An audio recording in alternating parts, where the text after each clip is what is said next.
एक बार रिवाइज़ कर लेते हैं जल्दी से हम पूरे प्रोसेस को, ठीक है। तो हमने देखा कि हमने डाइट की फॉर्म में हम आयरन लेते हैं, वो आयरन हमारा फेरिक फॉर्म में होता है या फिर 3+ फॉर्म में होता है, ठीक है। डाइटरी आयरन जो होता है ये माउथ ईसोफेगस होता है, वो स्टमक में आता है। स्टमक में आने के बाद ये जो फेरिक फॉर्म होती है फेरस फॉर्म में कन्वर्ट हो जाती है in the presence of HCl, in the presence of HCl। Now this ferrous form हमारी ये जाएगी यहाँ से, स्टमक से जाएगी इंटेस्टाइन में। इंटेस्टाइन में अब आयरन एब्जॉर्प्शन होता है, तो ऐसा आयरन कहाँ से एब्जॉर्ब होगा? इंटेस्टाइन से होगा, ठीक है। तो अब आयरन एब्जॉर्प्शन यहाँ कैसे होता है? तो इंटेस्टाइन के ल्यूमन में हमारा पहुँच चुका है फेरस फॉर्म, आयरन पहुँच चुका है फेरस फॉर्म वाला।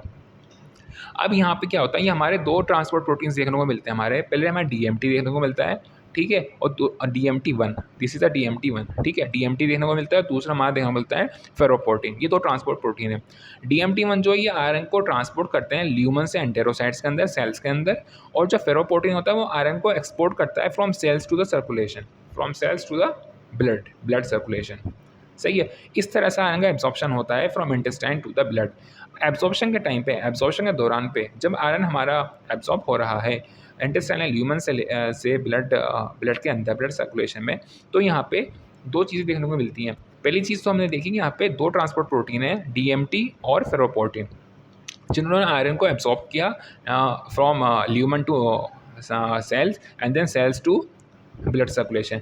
दूसरा यहाँ पे हमारे देखने को मिलता है हिपैस्टिन और सेरोप्लाज्मिन। हिपैस्टिन और सेरोप्लाज्मिन आयरन की फेरस फॉर्म को अगेन कन्वर्ट कर देते हैं हमारी फेरिक फॉर्म में, ठीक है। तो जो आयरन की फॉर्म हमारी ब्लड में एंटर होती है वो हमारी फेरिक फॉर्म होती है, फेरस फॉर्म नहीं होती, it is a ferric form of iron. और फेरिक फॉर्म ऑफ आयरन ही ब्लड में आके हमारी बाइंड होती है एपोट्रांसफेरिन के साथ, ठीक है, एपोट्रांसफेरिन के साथ।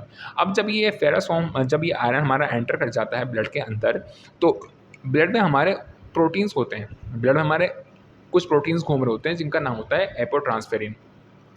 आयरन आके इस एपोट्रांसफेरिन के साथ आकर बाइंड कर जाता है, कंबाइन कर जाता है, and it will form the transferrin.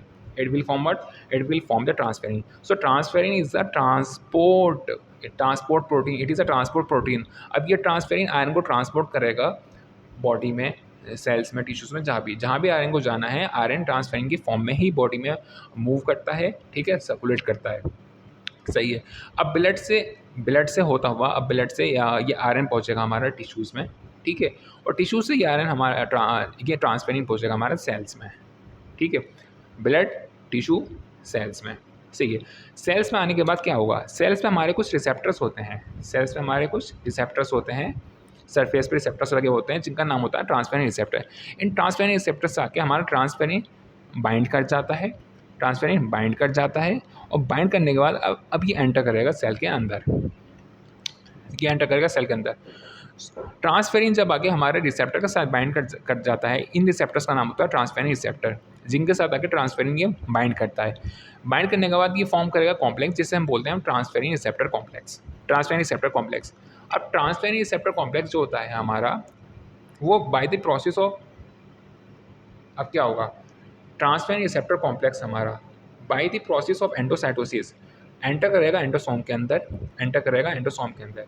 सो ये ट्रांसफेरिन रिसेप्टर कॉम्प्लेक्स है, एंडोसाइटोसिस के थ्रू ये पूरा कॉम्प्लेक्स एंटर करेगा एंडोसोम के अंदर। एंडोसोम में एंटर करने के बाद यहाँ क्या होगा, एंडोसोम का एसिडिक एनवायरनमेंट होता है, एंडोसोम का एसिडिक एनवायरनमेंट होता है।